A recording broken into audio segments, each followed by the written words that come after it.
The Lord himself will give you a sign. The virgin will be with child and will give birth to a son and will call him Emmanuel.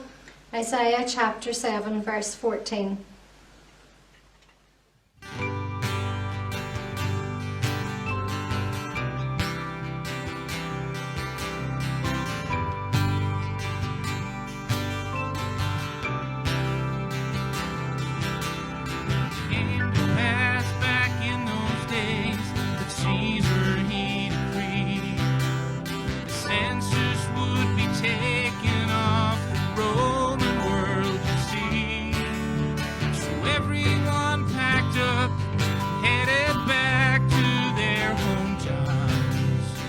Joseph up from Galilee to Bethlehem was bound.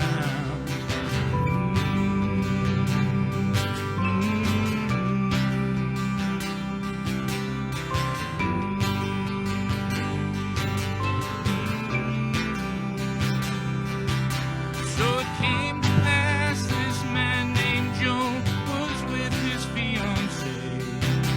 When her pregnancy began to show, he planned to go away. But it came to pass that in a dream, an angel of the Lord said, Joseph, don't you be afraid to marry Mary, for the little baby in her womb, it is the Holy Spirit's work. Well, you may have read the prophet said, virgin would give birth.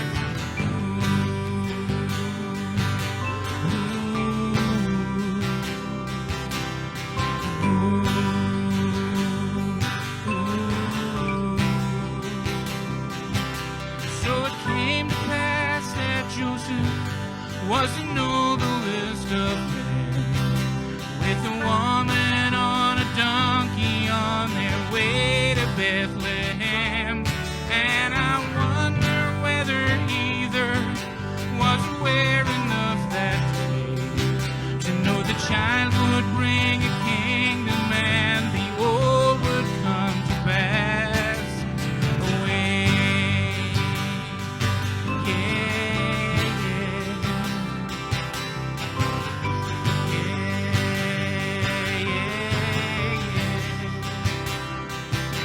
Yes, it came to pass that Joseph was the noblest of men, with a woman on a donkey on their way to Bethlehem.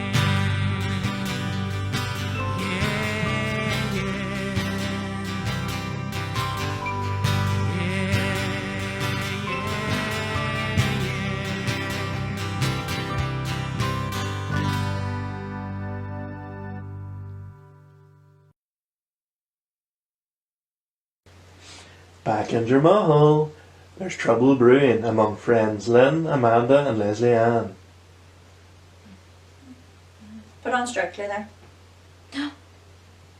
Hang on. It's been watched. I thought we were going to watch it all together. Who watched it? Wasn't me. Wasn't me. Linda. Right, so here's the deal. Ali Ash was doing a jive and you could not have expected me to wait. End of story. What were you in it? Ali Ash, jive, immediately. But do you know who went out? Oh, betrayal. No.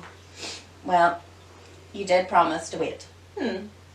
She promised. She promised. She promised. A promise is a promise. You broke a promise. Ali Ash is Ali Ash. A promise is a promise. Like in Isaiah, God promises to send his son, and his son will be called Emmanuel.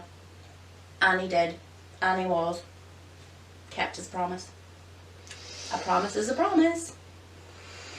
I'm so disappointed. Kids, who'd have them? I suppose that one time or another all mothers have uttered those immortal words, but few I'm sure have ever really meant them.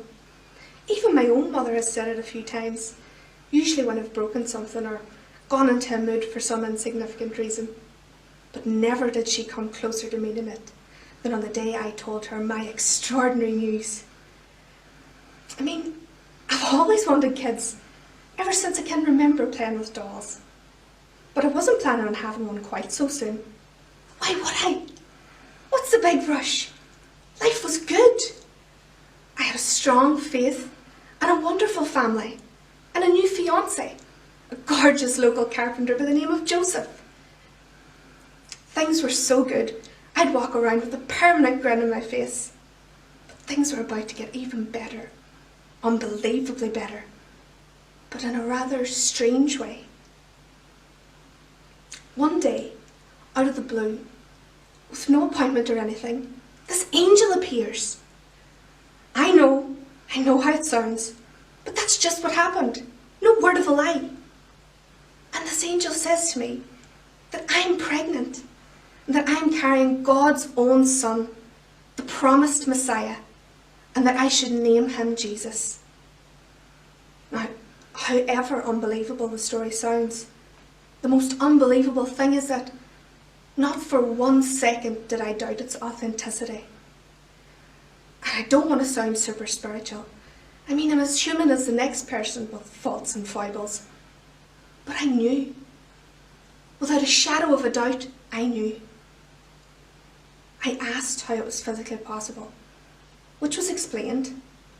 Then I said, I am the Lord's servant, and I am willing to do whatever he wants. May everything you said come true. And I meant it. After the initial adrenaline rush died down, it dawned on me that the job of explaining the situation might be easier said than done. My parents, they were shocked. There was no escaping it. They said they believed me, and of course they would. They loved me dearly. But I could detect in their eyes a flicker of doubt, a fear of madness maybe. I went to visit my Aunt Elizabeth, who was also pregnant, and the minute she caught sight of me, she greeted me, Mother of my Lord. I don't know how she knew, but I was grateful. Then there was dear Joseph, confused and fearful. I so wanted to believe. And if there was one person I needed to understand, it was him. Thankfully, the angel had the foresight to visit him as well. And I knew with him standing by my side, I could weather any storm. The storms of my peers and the townsfolk, with their disapproving looks and their sly comments. The storms of the physical pain and exhaustion which accompanied the often told circumstances of the birth. But Joseph was there, always there, every step of the way. Now, I won't bore you with the details of the birth. It's been reported in just about every tabloid journal in the East. But I will tell you something they don't repeat. After 8 days, we took our son to the temple in Jerusalem in order to present him to our Lord, which was our custom. There, we named him Jesus, and we offered a sacrifice, 2 small pigeons and a pair of doves. In the temple court, we were greeted by an old man. Taking our son in his arms, he said, My eyes have seen your salvation. Joseph and I were moved to tears. But then, among other things, he said, A sword will pierce your own soul too. And as he said those words, he looked at me, and he had tears in his eyes. A sword will pierce your own soul too. Sometimes, when I'm alone, I allow my thoughts to wander, and I think back to that old man in Jerusalem, and the words he said, A sword will pierce your own soul too. And I fear what they might mean. But I suppose that's the privilege that comes with motherhood. Kids, who'd have them? I would. Every time from the bottom of my heart, I would.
Do you know what, girls? See my hands? They're in absolute bits. See this hand washing and cleaning. If you'd have told me this time last year I would have washed my hands so much in 1 year, I don't think I would have believed you. Hygiene is at an all new level. I know. All the bleaching that we're doing and washing our hands, sanitising them. It's crazy. I've never been as clean in my life. Mad. But like, if you think about it, all the sanitising, all the cleaning that we're doing now, just to get through day-to-day life. You think back to Mary giving birth in a stable, like animals round her, smelly, no sanitizer, no cleaning, no nothing, no heat, and not even a blanket to wrap the baby in. Doesn't bear thinking about. Talk about being brought down to earth with a bang.